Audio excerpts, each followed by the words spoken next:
সুপ্রিয় দর্শক, বাংলাদেশের প্রধান উপদেষ্টার দায়িত্ব গ্রহণ করার পর নানানভাবে আলোচনায় এসেছেন অধ্যাপক ডক্টর মোহাম্মদ ইউনূস। প্রত্যেকদিন তার নানান বিষয় নিয়ে চারিদিকে আলোচনা হচ্ছে, কিন্তু এসবের ভিড়ে তার ব্যক্তিগত জীবনটা সবার আড়ালেই রয়ে গিয়েছে। আজকের এই ভিডিওতে আমরা ডক্টর মোহাম্মদ ইউনূসের ব্যক্তিগত জীবন সম্পর্কে জানবো, তাই পুরো খবরটি বিস্তারিত জানতে ভিডিওটি না টেনে শেষ পর্যন্ত দেখতে থাকুন। একাধারে একজন সামাজিক উদ্যোক্তা, সমাজসেবক, নোবেল পুরস্কার বিজয়ী ও বাংলাদেশের অন্তর্বর্তীকালীন সরকারের প্রধান উপদেষ্টা ডক্টর মোহাম্মদ ইউনূস, তিনি 1940 সালে জন্মগ্রহণ করেন। তিনি বাংলাদেশের চট্টগ্রামের সন্তান।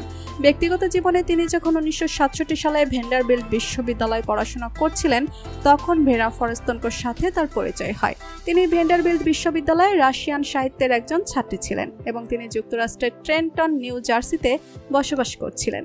তাদের দুজনের পরিচয় হওয়ার পর 1970 সালে তারা বিবাহ বন্ধনে আবদ্ধ হন, কিন্তু তাদের এই সম্পর্ক বেশি দিন টিকে নেই। 1979 সালে তাদের বিচ্ছেদ হয়ে যায়। এই দম্পতির একমাত্র মেয়ের নাম মনিকা ইউনূস। বিচ্ছেদের কয়েক মাস আগে মনিকা ইউনূসের জন্ম হয়। বিচ্ছেদের সময় ভেরা দাবি করেন যে বাংলাদেশে একটি শিশুর লালন পালন করার জন্য ভালো জায়গা নয় এবং তিনি নিজ দেশে ফিরে যান। এরপর তিনি আফরোজা ইউনূসকে বিয়ে করেন। তখন তিনি ম্যানচেস্টার বিশ্ববিদ্যালয়ে পদার্থবিজ্ঞানের একজন গবেষক ছিলেন।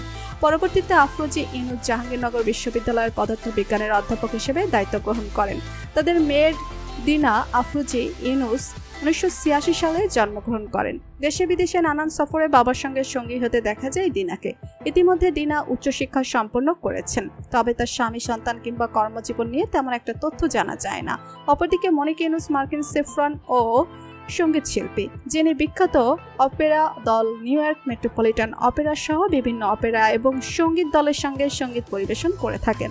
যুক্তরাষ্ট্রের দৈনিক পত্রিকা the new York Times, Charleston city paper এবং পাম্পিস ডেইলি নিউজ মনিকার কণ্ঠের ভয়েসে প্রশংসা করেছেন। তো বন্ধুরা, বর্তমান অন্তর্বর্তীকালীন সরকারের প্রধান উপদেষ্টা ডক্টর মোহাম্মদ ইউনূসকে আপনার কেমন লাগে জানিয়ে দিন কমেন্ট করে। আর ভিডিওটি ভালো লেগে থাকলে একটি লাইক দিয়ে চ্যানেলটি সাবস্ক্রাইব করুন। ধন্যবাদ।